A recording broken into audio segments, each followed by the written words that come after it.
What have you seen from him? What has that felt like in these games where it's kind of been the two of you coming in together? Yeah, nah, I mean Ryan got a lot of game. It's been a pleasure to share the floor with my good brother. He could shoot the ball, he could pass it. I mean, it's not really anything he can't do on the court. He guards at a high level, and so for me, it's fun to get out there. He can handle the rock, I can handle the rock. We both could initiate the offense, and we just been causing havoc on the offensive and defensive end. So it's been great so far, and I've enjoyed my time with my boy Ryan Money. Dax kind of said he wants you to think about being a playmaker a bit more than being a scorer. How have you kind of handled that and thought about that? For me, I mean, I just been, he's been stressing me to just, get in the paint, and all right, when you get in the paint, something good's gonna happen, and then obviously after that point, once I get in the paint, to just, make my teammates better, and so I just been trying to do my best to get everyone on this team easy shots, but at the same time, they're doing a great job making my job easier. They're filling the corners, getting the open space, setting me good screens, whatever it is, and just, making the game pretty easy. You've thrown a bunch of those whip passes. Like, have you had to tell your guys, like, hey, I'm going to throw it hard at you. Like, be ready. Like, make sure you get to the corner. Like, it's coming over. I've just told him, like, yo, like, especially, like, I've talked, obviously, dudes in my lineup, TP, BP, Bobby, Rye, Kuz, even when I'm out there with the first lineup, whoever it is a little bit, I just been telling them, like, yo, like, look, I'm going to get in the paint. Y'all, like, yo, be ready to shoot. I'm going to make y'all jobs a lot easier and just try to get y'all some easy shots and get y'all going, and that's going to help the whole team. Giannis has talked about this in the past with the shooters around him.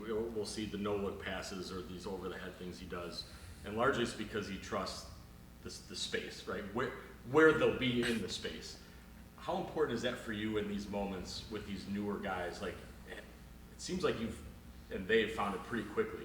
Like, where you're getting in there's a lot of hands, a lot of traffic, but you're able to skip it, find them in these areas. Has that come quickly for you all, where you feel like I can just get it to there and someone's there?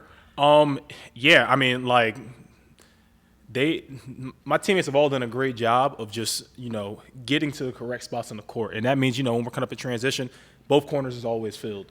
The trail man's always in the right spot. We've done a great job of offensively just continuing to space the floor and just be in the right spots so that I can, once I do get into the paint, I can almost throw those passes blindly. That's really just what it comes down to. Like, I literally, like, all right, I'm in the paint, I see that man's coming, I can just dart that pass to where I know they're going to be, and that's just kind of what it's been so far.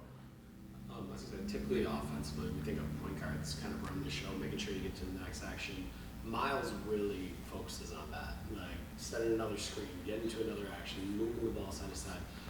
What have you kind of seen from him that he can do that at the center position? Because it feels pretty unique. Yeah, no, I mean, Miles is, he's just a high-level athlete. I mean, honestly, like, yo, he's as big as he is. He shoots the ball so well. He's a lot more mobile. Obviously being in practice with him, seeing him move, he's a lot more mobile than you would think. And he's a really smart dude. Not just on the court, off the court, but that translates to his on-the-court game. And so he's been a big voice in practice. Just telling everybody, just speaking his mind. And I think everyone appreciates that. I know I do. And so, but I was talking to him last game. It was good to see him get going last game because he's been kind of finding his rhythm, and it was good to see him get going last game. You mentioned the group you're with Kyle, and Daka said, look, if he's not on the floor with Giannis, he can be that sort of defensive rebound, the 6'10" transition guy. But also you're a ball handler. Is that part of the learning process too? Of if he gets it, maybe his inclination is to go, whereas you might be like, waiting for the outlet. So what has that been like to work through that part of it where he might get it and go, so that means, I need to run. You know what I mean? Yeah, and that's kind of been the adjustment I'll try to start to make tonight, even more, because he's done a great job rebounding the ball, and he just goes. Right. And sometimes I'll come back and I'll be like, oh, and so for me, I gotta do a better service for him by running the floor and filling that corner just like he fills that corner for me. And so just obviously it's my first time playing with him in training camp. I've been playing with him sometimes, playing with him not. I'm seeing that I'm getting to play with him a lot more now, and he's a heck of a player, man. He really can start the break. He's a MF in transition. He gets into that paint and he's 6'9". He's finishing over dudes, and so I will definitely be making that adjustment where he gets the rebound, I'm out his way. Let him go rock out because he's very capable. Cool. Thanks. All right, y'all.